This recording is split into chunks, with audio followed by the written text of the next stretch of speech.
Welcome everybody to the Enlighten Your Research Awards session at EaPEC 2019. My name is Laura Durnford, I work for Géant, and I'm the communications lead on the EAP Connect project. And I'm going to have the great pleasure to introduce the winners of this year's award and tell you a bit more about the program.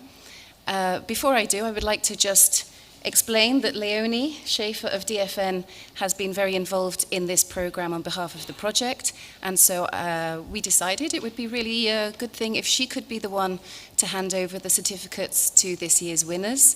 And just to let you know that after each presentation there'll be a certificate and a photograph, and then there'll be a group photo at the end. So if you can be patient with us while all that is happening, that would be great. So, what is Enlighten Your Research? I'll tell you a bit about what it is for Eastern Partnership Connect and the EAP region, and then we'll look at the results for this year and give out the awards. Pretty straightforward agenda. So the goal of Enlighten Your Research is to try and stimulate the use of technology in research and to use e-infrastructure resources in the Eastern European countries.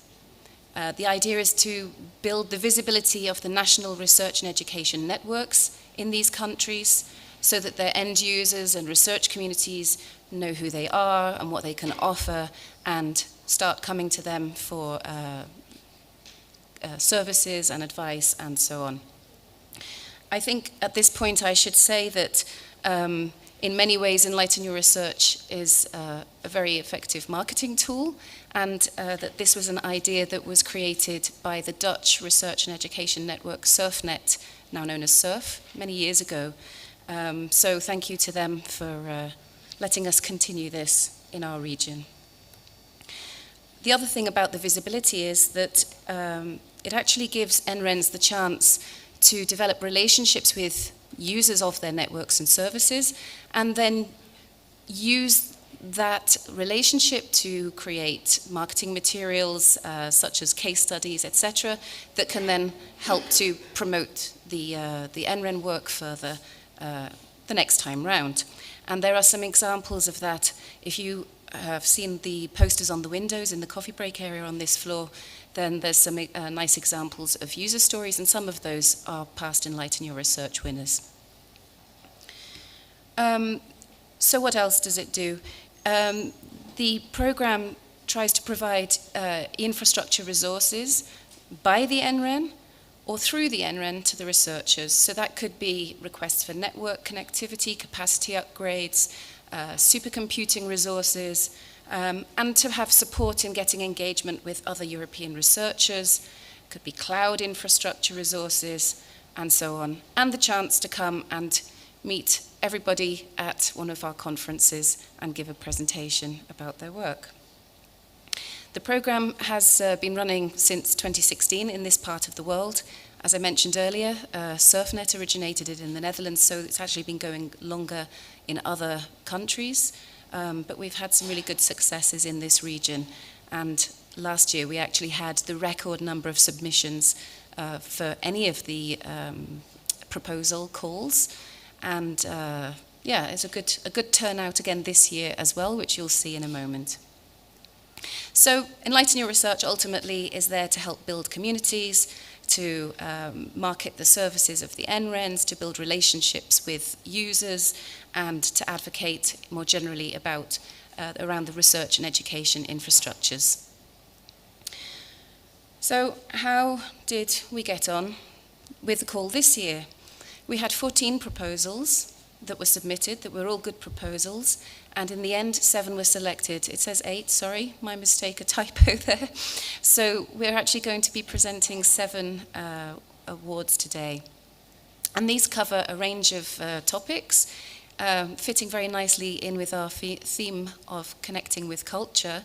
We've got topics to do with the digitization of museums, and also digital infrastructure for libraries.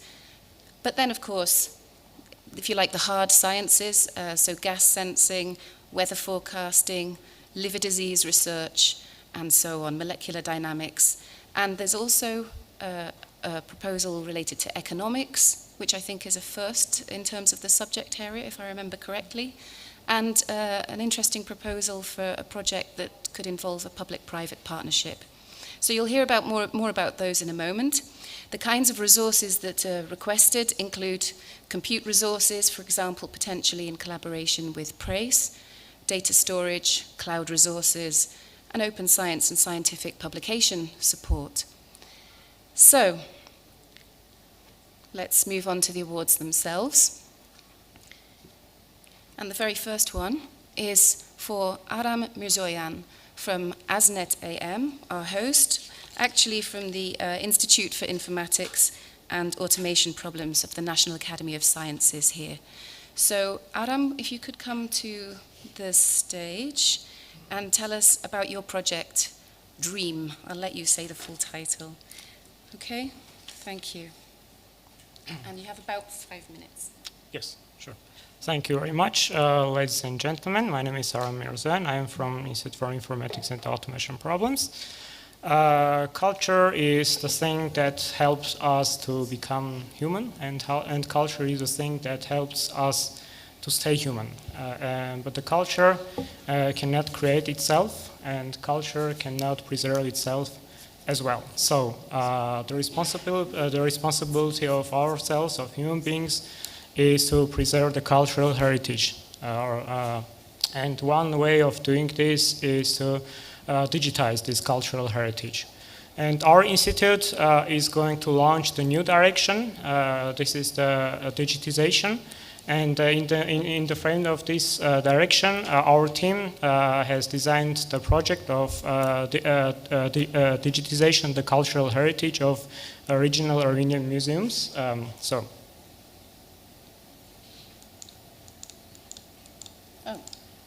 Yes, DREAM stands for digitization of regional Armenian museums. What is the purpose of our project? Unlike most of museums in Yerevan, many regional museums stay in shadow in terms of the visibility and in terms of the number of visitors. And to balance somehow this situation, we are going to digitize the items held in the Armenian regional museums and precede them, and after that provide them with short descriptions and put them on the specially deployed platform. Where we will deploy this platform and make them visible for the specialists, for the ordinary people, and for all the people. And we are going to in the frames of this program, we are going to start with Yerevan Regional Museum, which is one of the most important regional museums in Armenia. After the lifetime of this program, we are going to continue our work and include in this platform other museums as well from other regions of Armenia. And so, our desire is to combine more than 300,000 items from various regional museums, and the total amount of digitized materials will be approximately 50 terabytes. And the dream goal of the DREAM project is to be included in European platform. Hopefully, we shall get to this point somehow. What can it bring this project with it? First of all, in future, for the deeper processing of the digitized materials, we shall need to develop some 3D modeling and the OCR techniques. OCR we need to is needed for processing the handwritten materials in Armenian, which is somehow difficult. And what can bring this program to the cultural heritage? It can improve it can help to improve the level of Armenian cultural heritage preservation, make it more accessible for researchers and all interested people, increase its visibility in digital environment, and involve the new visitors to the regional museums, both from Armenia and abroad, which can also be the additional boost for the further development of the tourism. Our ASNETIM, our NRN, will of course support and help supports and helps us, and they can provide us with the cloud storage, the necessary equipment, the general technical support, and of course the high-speed internet connection. Here is my poster, and it will be available during the coffee break, and I'll be right there. So if you have any questions, I'll be happy to answer them. Before ending my presentation, I want to mention that for our team, the motto is that in the digitization of cultural heritage, there is no competence. There is only the partnership, because the culture is the universal thing, and the preservation of culture is the universal thing and obligation as well. Thank you very much.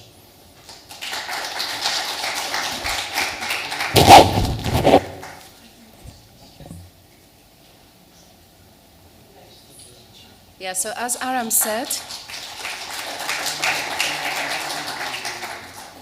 I'm not sure, oh, he's there, the photographer's there, yeah. Great. So as Aram said, he and all the winners will be available during the coffee break close to the digital presentation screen that's just outside the plenary room. So if you want to take a look at the presentations as they scroll around there and speak to any of the presenters, they should be close by. Okay, so now I have to figure out how to use the clicker. Sorry, I didn't do that earlier, I apologize. Change glasses. Oh, it's already there, thank you. So, staying with the theme of culture now and connecting with culture, but moving from Armenia to Ukraine. Our next winner is Natalia Varavskina, and I'm sorry, I can't pronounce your final name very well, so I'm not going to try. Maybe you can introduce yourself properly when you come onto the stage. And Natalia is going to actually have the support of Tatiana to give a little on-the-spot translation. Okay? So, here's the clicker for your slides. Hi. No. Yes. Добрый день, меня зовут Вараксина Наталья, я заведующая отделом научно-педагогической библиотеки Украины имени Сухомлинского. Hi everyone, I'm Natalia Varaksina and I'm a head, do you hear me? And I'm a head of Department of National Scientific Library named after Сухомлинский. И я хочу представить вам проект по оцифровке культурного достояния Украины. I want to present you the project for digitalization of cultural heritage of Ukraine. Государственная библиотека, научно-педагогическая библиотека Украины содержит в своем фонде свыше 600 тысяч документов. The Sukhomlinsky State Scientific and Pedagogical Library of Ukraine has about 600,000 documents, which are very unique and original.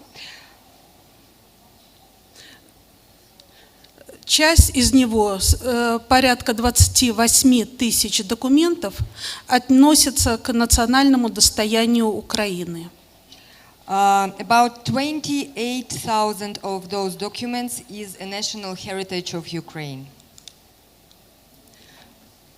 Это литература по педагогике, психологии и образованию 18-19 столетий. In particular, it's pedagogical, psychological, historical and cultural articles and documents which belong to 17th and the beginning of the 21st century.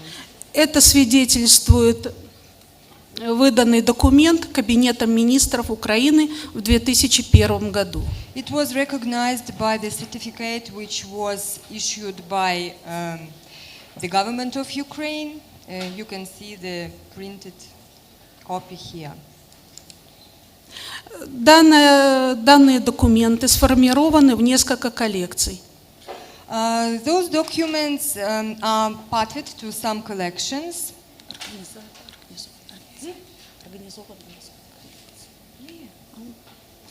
Доступ к этим коллекциям предоставляется через наш веб-портал.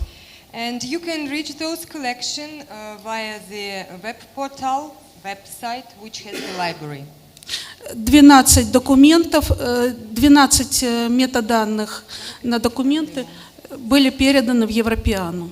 And even 12 of those documents are part of Europeana. Основной проблемой является то, что это большой массив документов, для которого нужна большая пропускная способность и обработка этих документов. Our main problem and our main challenge is there is a big amount of data and we don't have much capacity to deal with that. And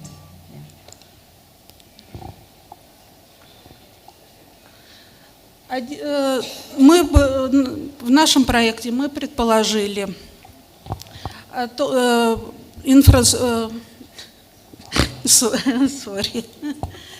что нам необходима инфраструктура, которая поможет облегчить доступ пользователям к нашим оцифрованным копиям. We believe that this problem could be solved via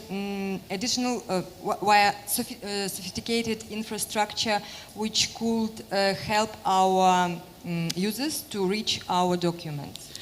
Использование новых интерфейсов The using of new interfaces и новых библиотечных сервисов. And new library services. Одним из вариантов решения подобной проблемы может быть предоставление инфраструктуры как сервиса. One of the options to deal with this challenge is to receive infrastructure as a service. Это наличие сети, which will give us network connectivity, сервисных инструментов и облачного хранилища. Network service tools and clouding service. Спасибо за внимание. Плакат будет представлен во время кофе-брейк. Если возникнут какие-то вопросы, я рада буду ответить вам на них. Natalia will be in the area where the digital posters would be shown, and she will happily answer all of your questions. I will help her. Thank you. Thank you for your attention.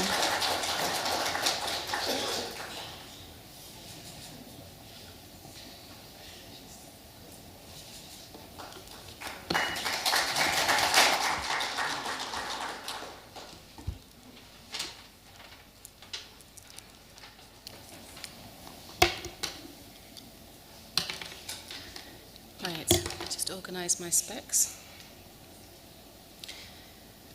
So, our next presentation brings us back to Armenia, but this time for something completely different, as the saying goes. Haik Sarkarian is from the Yerevan State University at the Center of Semiconductor Devices and Nanotechnologies. So, Haik, congratulations. Please tell us more about your project. This is my screen. You can shut that. Use this one. Hello, everyone. So my name is Haik, and in next 5 minutes I will represent my research about computational material discovery for gas testing application. So maybe you all know that basically gas sensor used everywhere in medicine, in detecting some diseases, in environment monitoring, for monitoring some environment pollution, in food control, information technology, high technology, and so on. And in all these applications, we need specific material for sensing gas material. gases. In every gas, we need some specific material. That's why it is crucial to be able to discover new materials, to be able to detect the gases. And in this scope, we decided to investigate 2D materials, 2D materials, because they have very fantastic parameters. And we will especially we will discover transition metal dehalogenidase, and the tool we would use is EaPEC, which use evolutionary algorithm to predict new material structures. So after discovery, there will be a problem to able to simulate gas adsorption on the 2D materials, and to do this we will use some quantum mechanical simulations and theories like density function theory or quantum mechanical molecular dynamics. And the third purpose and the biggest problem here is to be able to simulate temperature dependence of the gas sensors. Mainly all gas sensors work in a high temperature, about 200 Celsius or 400 Celsius, but 2D measure work in a room temperature, but there is no any way to simulate that. It is connected to quantum mechanics, and we want to be able to simulate that. And maybe we will deep in also machine learning. So what will be benefit? Actually, the first is the whole methodology, because if we have computational method to discover new materials, it will help us to efficiently create new sensors, because in that way we will not spend a lot of money on materials, on devices, and in this case we will be able to at once research new materials. And second benefit for the society is just sensors which will have bigger sensitivity, selectivity, and here you can see the part of simulations, and these all which look like. And actually we have done already some investigation, and we already use some cloud resources from ASNet, and we are very thankful for that, especially Hracia. And for enlightening our research, we are going to take another amount of resources. And after these researches, we also want to do some workshop to share our skills in region of atomistic simulation and quantum modeling. That's it, and here is my digital poster. You can ask any questions during coffee break.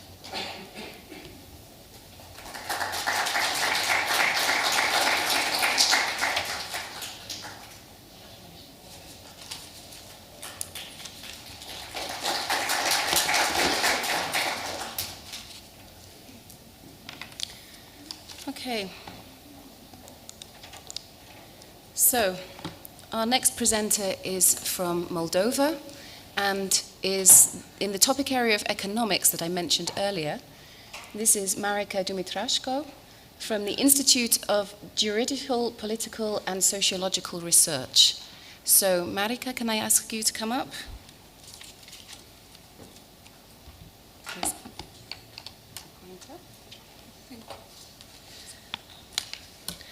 Good afternoon, ladies and gentlemen. My name is Marika Dumitrashko. I am leading researcher of the Institute of Juridical, Political and Sociological Research of the Republic of Moldova.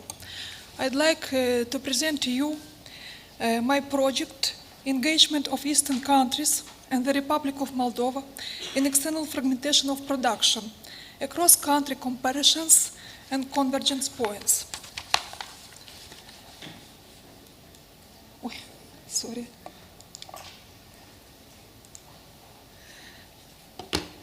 Background of research.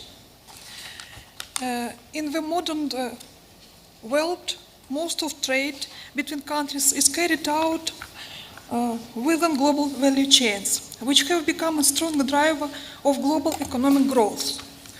Also, not all countries are sufficiently penetrated in these chains and can benefit from integration in there.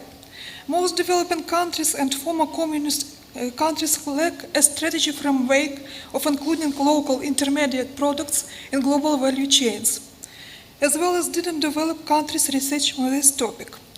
Our research will fill in the gap for the Eastern Partnership countries. There are the following hypotheses of our research. The first one, do Moldova and other Eastern Partnership countries have similar or different patterns for participation in global value chains? The second one, to what extent they can be mutually complementary patterns in the regional chains? The next one, do the goods from Moldova and other Eastern Partnership countries are sufficiently penetrated in income value chains of the European countries? Impact of our research. Our research will allow to establish the product specialization of countries in global value chains and its predominant market concentrations, to elaborate proposals for deepened penetration of countries in value chains of Eastern European countries and European region, to adjust and develop adequate policies in the area of education, research and development, the labor market and industry, and service sector by decision makers and the private sector of Eastern Partnership countries.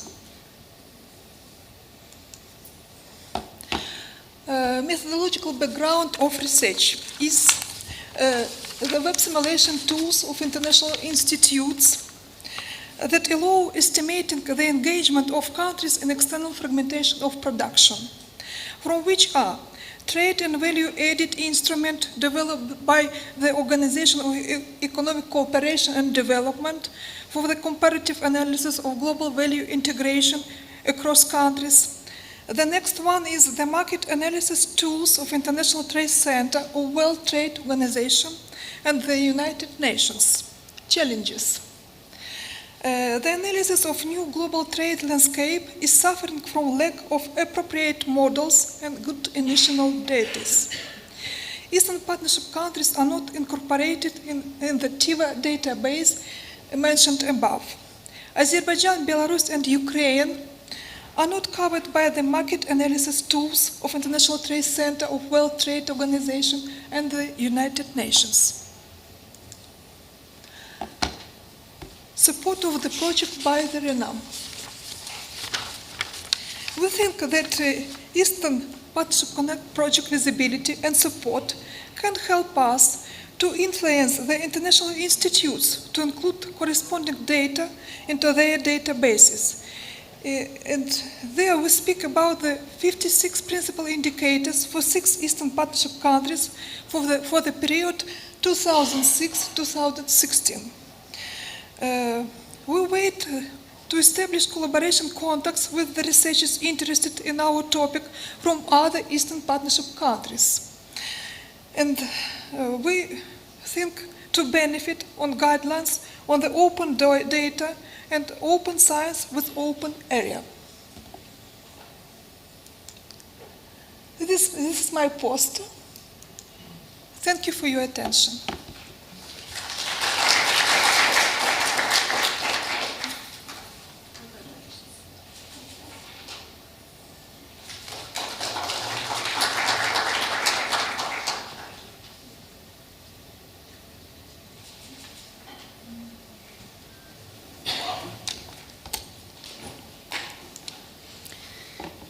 Okay, our next winner is from Armenia again, and I mentioned earlier that there are some posters on the top floor with nice user stories to show the real value of the work that the NRENs are doing, and some of those relate to this project, to the Enlighten Your Research program. There's already a poster there about our next winner's work, although that wasn't under this program. But now he's so inspired by working with the NREN, he decided to submit a proposal, and here he is. So I would like to introduce Artur Gevorgyan from, would you like to, because you're standing in front of the slide, the Hydromet Service of Armenia. Please, go ahead. Thank you very much. I am very happy that our project was awarded. And I will start, and we will talk about weather and weather forecasting issues. Our project will consider improvement of severe weather events in Armenia using state-of-the-art numerical weather prediction models. And I would like to say that weather and climate disciplines are among the top disciplines in terms of using computational resources. So first, I would like to show that in Armenia we are, according to our observations, we have a concerning signal of increasing severe weather events in our country. So there are lots of hazardous weather events in Armenia, like severe frosts, strong winds, hailstorms, heavy rains, which significantly impact our economy and agriculture. And the aim of this project is to improve the accuracy of such kind of weather events using high-resolution models. So for that, we need to have enough computational computing resources. In general, higher the spatial resolution in numerical weather prediction models, the better will be the forecast of severe weather events. Also, the other aim of this research project is to improve initial conditions, trying to use more observational data and from satellites, from weather radars, from our local weather stations, which are not included in global observational network, and that's why further improve the accuracy of forecasts by models. Importance and benefits from this project are obvious, because increasing accuracy of weather forecasts, we will reduce the damages and negative consequences from the severe weather events.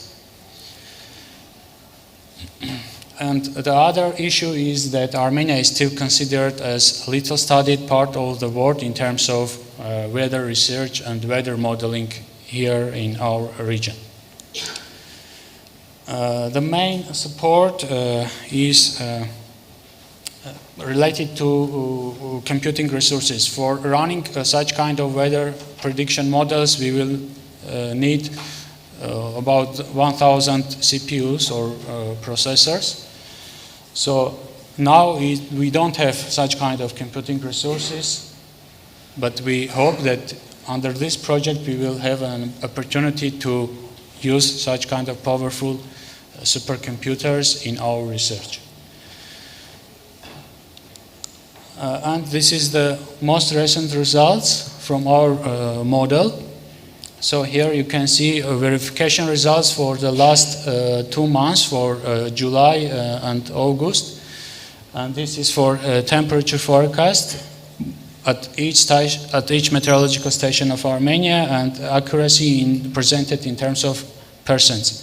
So there are significant stations with forecast accuracy above 80 and 90% using this model, weather research and forecasting model. We are now running this model in Hydromet service operational, but it is in experimental stage. And in future, we can use this model in our operational forecasts for Armenia. And this is my poster, and I will be happy to answer your questions if you will have. Thank you very much.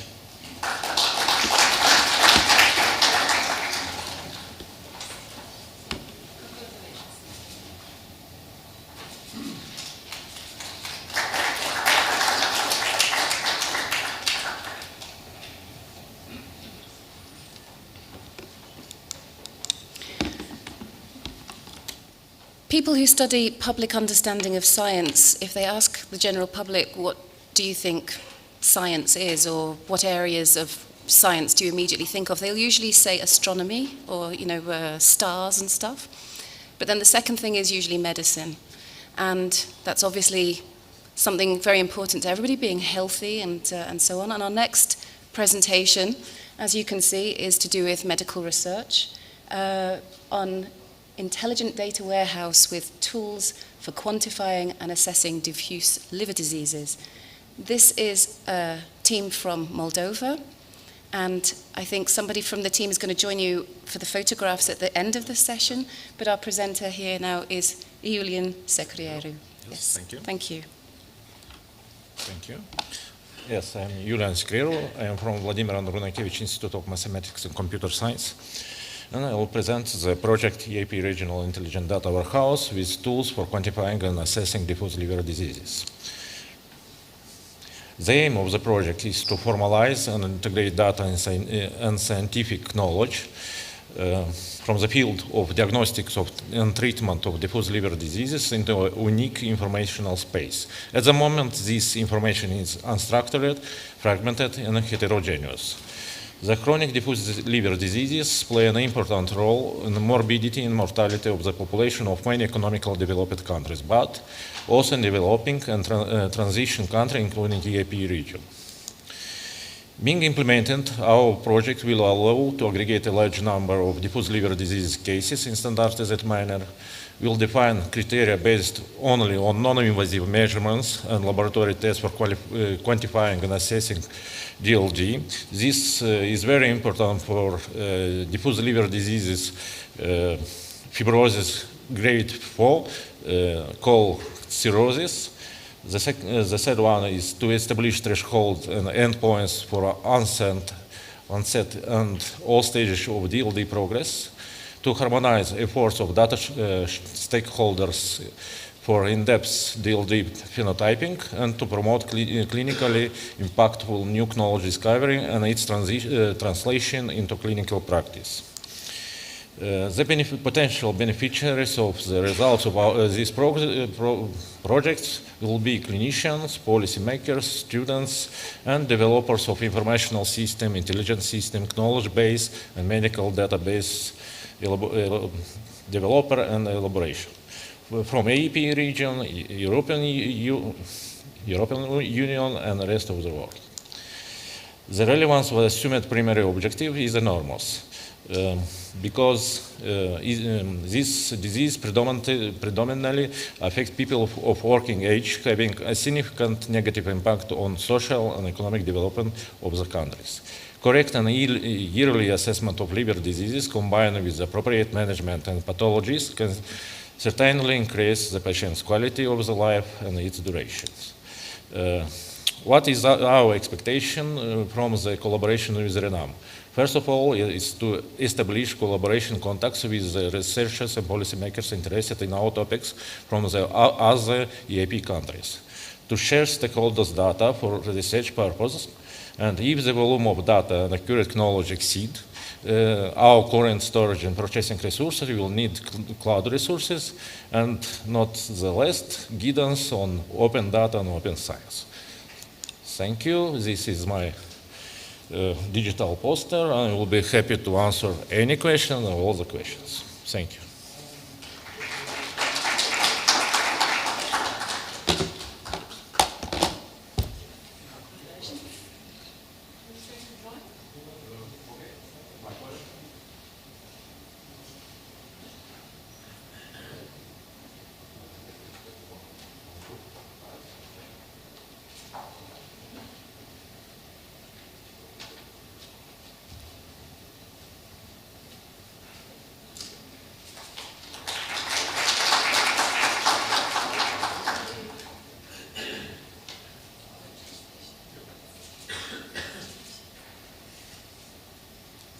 Okay, so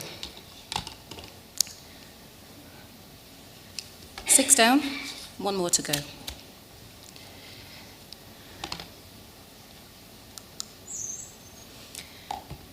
Our final project proposal that we're going to discuss today comes also from Armenia, so I think it's great for our local hosts that there's been such a fantastic response to the call this year in their own country.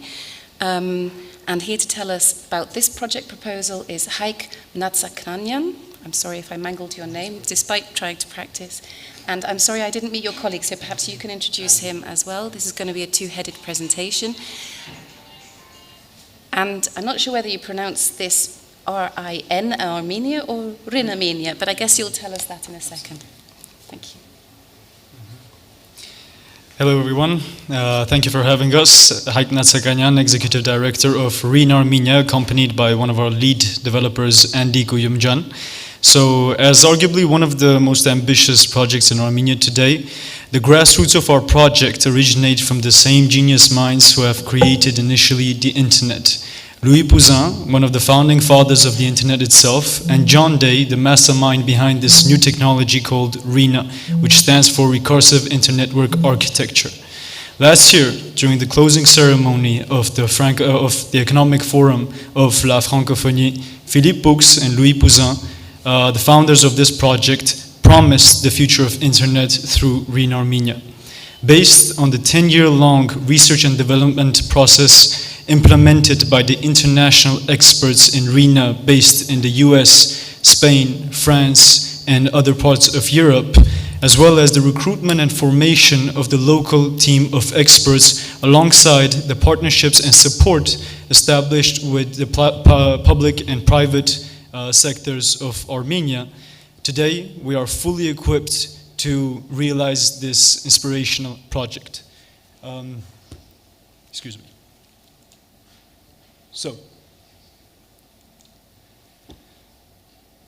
RINA, as the younger sister to TCP/IP, fully supports and interoperates with the current network architecture. However, also adopts a lighter and innovative approach based on the understanding of less is more. So by providing a single layer instead of the 5 layers provided originally by the current network architecture of TCP/IP, RINA promises a faster, more powerful, and most importantly, more secure performance of the internet.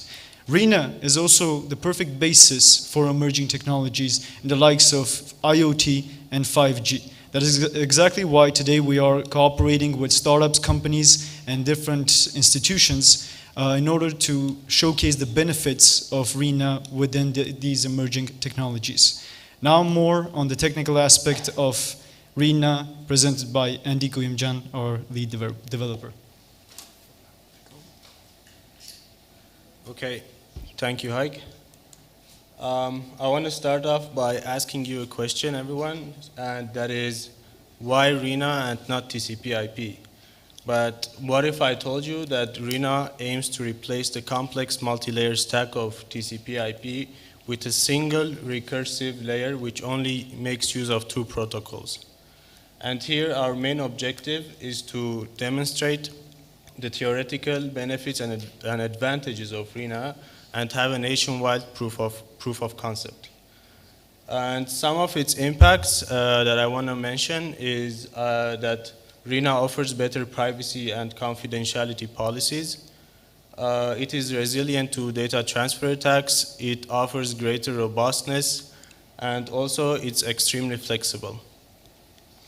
Some of the more specific examples in specific sectors that I want to talk about, that I want to mention, is, for example, in the IoT sector, RINA offers lower latency and solid security measures to implement better real-life applications. Also, when it comes to the companies who make use of blockchain technologies, RINA offers privacy and scalability guarantees. And also, when it comes to focused communities or establishments that have tightened policies, RINA is the ideal technology because of its enhanced security mechanisms. But all of this wouldn't be possible without creating local and international partnerships. And luckily, in Armenia, we had the opportunity to collaborate with National Academy of Sciences of Republic of Armenia.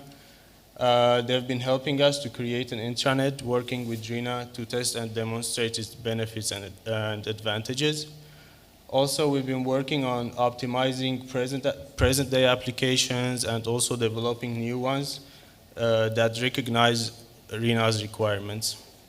Currently, we're in the phase of operational study of the network performance and enhancements that RINA basically offers. Thank you. Thank you, Andy. So once again, we would like to thank the Eastern Partnership Program for allowing us to further develop this project, along with the partners and colleagues who are present today. And we are looking for further cooperations. We're looking for a larger network in order to be able to implement this on both national and international scales. So please don't hesitate to approach us at the coffee break or in the whole room, rather, following this event. Thank you very much. May I ask one question? Hey, may I ask one question? Hello? No, he wants to ask a question. Too late. Okay.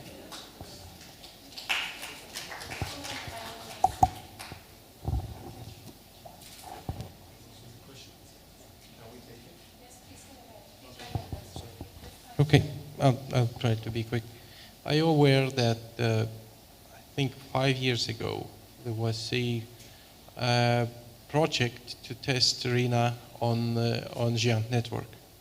I can't hear you clearly. Can you please speak up a little bit? There was a project, I think 5 years ago, to test RINA on Giant network, on the pan-European network. Yes, we are aware because this is not something that is being created first in Armenia.